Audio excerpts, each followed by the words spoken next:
Why is your time worth less than someone doing the same job in the USA? And the reason has nothing to do with how hard you work. A worker in America spends about 30 minutes of work to afford a decent meal. A worker in India might spend half a day. Same meal, same hunger, completely different cost. Not in terms of money, but in time. This happens because every economy prices things around what its own people earn, and what people earn depends on something most salary conversations completely ignore. We'll get to that in a moment, but first, why do Americans earn more in the first place? The common answer is America has fewer people, so each person gets a bigger share. But that's not actually it. China has 1.4 billion people, India has almost the same, and yet wages in China are significantly higher than in India. So population doesn't explain wages. Wages depend on how much a person produces in a day. Here is an example. Two farmers, one has a tractor, one has a hoe. They both work 8 hours. The farmer with the tractor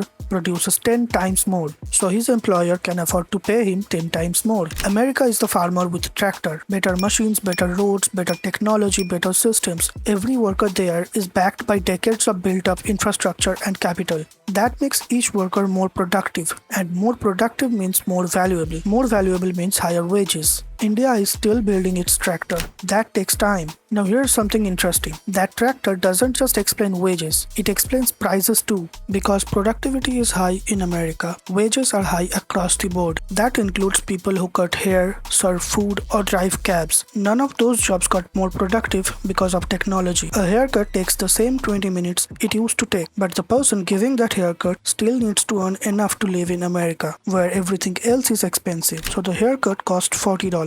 In India, wages are lower, so a haircut costs 200 rupees. Same service, different price. This is what economists call the Balassa Samuelson effect. When a country gets more productive in sectors like manufacturing and tech, wages rise everywhere, including in services that did not get more productive. So prices for non-tradable goods, the things that can't be imported or exported, like haircuts, local food, rent, rise with wages. So the prices for non-tradable goods, the things that can't be imported or exported, like haircut, local food, or rent, rise with wages. That's why the meal in New York cost $15 and 500 rupees in Mumbai. Now, to an American, the 500 meal sounds incredibly cheap because it costs him around $5 in his own currency instead of 15. But to an average Indian employee, 500 is little expensive. It represents 4 to 5 hours of work. To account for this difference, economists don't just look at standard exchange rates. They use what's called Purchasing Power Parity. PPP adjusts for what money actually buys locally.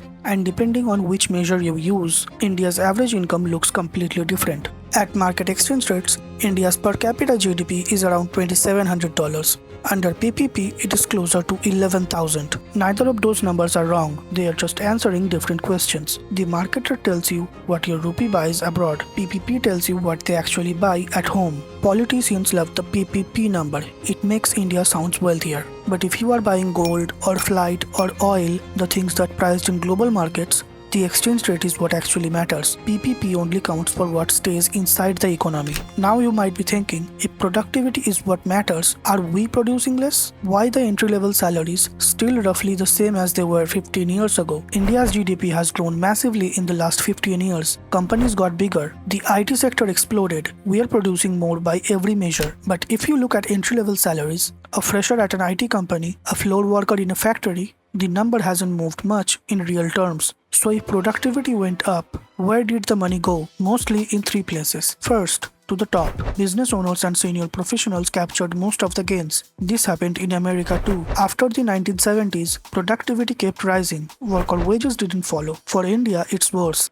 Second, because India has too many people chasing too few jobs, when there are 10 people waiting outside for every opening, the employer has no pressure to offer more. You will take what is given or someone else will. Third, 90% of India's workforce is informal. No contracts, no union, no real bargaining power. Even when the company does well, there's no mechanism to pass that down to the person at the bottom. So India grew its economy, but the people didn't grow equally. Entry-level salaries didn't stagnate because India stopped producing. They stagnated because the people doing the producing had no power to claim their share. So the next time India's GDP hits a new record, ask yourself a simple question. Who actually got richer? The number going up doesn't mean the person at the bottom is earning more. To learn more why, watch this video next.